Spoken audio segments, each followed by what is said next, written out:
Bwana mchizi huyu hapa hivi. Alikuwa anamwacha mchumba, mara ghafla akasense kuwa kuna watu wawili wanamfuatilia. Akamvuta mchumba pembeni akauliza kuna nani hapa hivi? Mara ghafla watu wawili wakatokea. Kwanza huyu hapa. Naam. Anaingia kwa madaha na njonjo. Nani? Mimi sijui, mimi na wewe tutabaki tunaulizana. Mara ghafla akashangaa, akawa anaangaliana. Nilikwambia tusisahau kusubscribe hii channel maana ina vitu vikali vingi. Akawa anashangaa, mchumba akajificha pembeni. Anapiga hesabu hasa hapa nifanyeje? Mbele ya mchumba nisiaibike. Mwamba huyu hapa, akatoa kofia karusha, kampiga binti pa. Kwisha. Naam, hapo tunao upande wa pili kuna mdada anatembea. Pembeni yake kuna kibonge akiwa anamwangalia. Mara ghafla gari anapita. Kaenda akajirusha pale, akapiga sakasi, kanyafua risasi akaanza kupiga watu. Huyo kaingia ya pili. Naam, mashambulizi ya jibu. Kibonge huyu hapa anakimbia kwenda kumwokoa mchumba. Maana risasi zilikuwa zinapigwa, afu mchumba alikuwa hajaona. Risasi zikamuona hizi hapa. Akapigwa moja, mbili, tatu. Kibonge. Dada mwenyewe alishtuka. Maana kibonge alikutana na risasi kali na ni nzito sana. Alikwenda chini. Subscribe sasa. Mambo bado ni moto moto. Usisahau like, share pia comment. Dada aliangalia chini. Hapo akaanza kumtikisa. Hey, bonge amka. Bado risasi zikiwa zinalindima.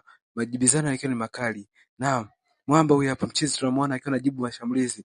Mara ghafla aliona mtungi wa gesi. Akasema ili kumaliza hili shughuli lazima apige kwa mtungi wa gesi. Naam, akaachia kitu hiki hapa.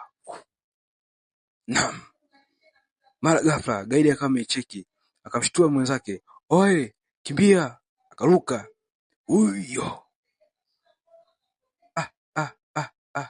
Pale samaratika pale. Nilikwambia tu mapema usisahau kusubscribe channel na mambo mengi sana. Upande wa pili huu hapa. Tunaangalia mtu mmoja alikuwa anapita kukata taka. Aliingia kwenye 18 za muhoni. Kilichofanyika, aliitwa mwamba hapa. Mumalizaji anaitwa mkataji shingo, mkataji maini. Alipewa amri. Msambatishe hichi kichwa. Hakuchelewesha hata dakika moja. Aliamua kumfuata. Hey guy. Now finish it. Kill him. The man himself.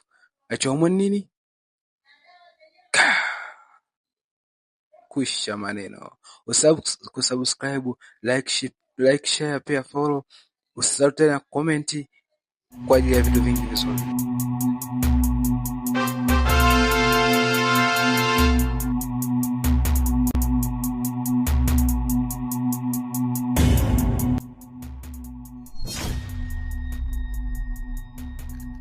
Subscribe ili kupata maelezo ya hii movie. Ni kitu kimoja kikali. Subscribe sasa. Pia usiondoke bila kuacha ujumbe wako katika comment section. Chochote kile mimi